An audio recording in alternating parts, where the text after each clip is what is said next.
2020 has been a tough year for the watch industry and pretty much everyone, but there's just some really cool and innovative pieces that have come out. So today on Hacking Seconds, we're going to be showing you our top 5 favorite releases from the previous year.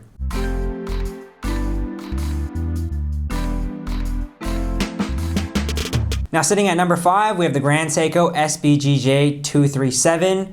And this watch, what stuck out to me right away is the GMT bezel. The blue and the white pops out at you right away. Sitting at 44.2 millimeters wide though, it's a little bit big for my tastes. But if you got the wrist for it, I'd say go for it. Sitting at $6,800, the build quality to price ratio is pretty much unbeatable for Grand Seiko.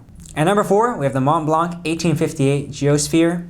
The original Geosphere was released in 2008, but this one with the solid grade 5 titanium and the blue dial I think is the best variant of this watch. It's inspired by the 7 Summit Challenge, as you can see on the dial and the case back, and with the sub-dials you get the northern and southern hemispheres that spin once every 24 hours, and when you first see those lume shots, it'll be love at first sight. The MB 29.25 is based on the Sellita SW300, but unfortunately, it isn't COSC certified. And if you're interested in this watch, the Rice bracelet looks really good for a vintage aesthetic, but I much prefer the alligator bracelet. At number 3, we have the Omega Speedmaster Caliber 321. When the Caliber 321 was re-released in platinum, a lot of people were put off by the $60,000 price point, but luckily, you can get it now for $14,100 in steel. It's still expensive, but you're getting this watch for the historical significance, the Caliber 321 movement, which is famous for being the same one as the one they wore on the moon landing. And if I had this watch, I'd be looking at the column wheel Caliber 321 chronograph in the case back way more than the dial. And the movement is plated with 18 karat Sedna gold. Solid release overall. At number 2, we have the Rolex ceramic Kermit, reference 122610 LV. And this is the latest generation of the Rolex Submariner lineup with the 41mm case size and the caliber 3235, which replaces the 3135. It's got an impressive 70-hour power reserve and it's got an MSRP of $9,550, but we all know that it goes for way more than double that now. For me, this is the best looking Submariner in the entire lineup. With the green ceramic bezel, it really makes the watch pop, and the black dial makes sure it stays classy and elegant.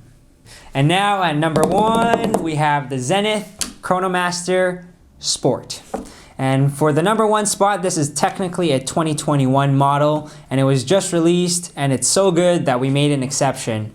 This watch has the new El Primero Caliber 3600, which is a new and improved version of the El Primero Caliber 400. Now what's really cool about this watch is that it has a column wheel chronograph able to measure 1/10 of a second, and it also has a 1/10 of a second indicator on the ceramic bezel. It's got a diameter of 41 millimeters, so it fits most wrists. It's got a water resistance rating of 100 meters, so it's pretty good for an everyday watch. And it's priced at $10,000 for the steel and $9,500 on the black rubber, so it's a pretty sweet deal. It does look a lot like the Rolex Daytona at first glance, but watches are all about the details. And if you look closely at the pushers, at the sub-dials, at the bezel, it really sets itself apart. And interestingly, earlier versions of the Rolex Daytona used to use an El Primero 400 caliber, so it really comes full circle.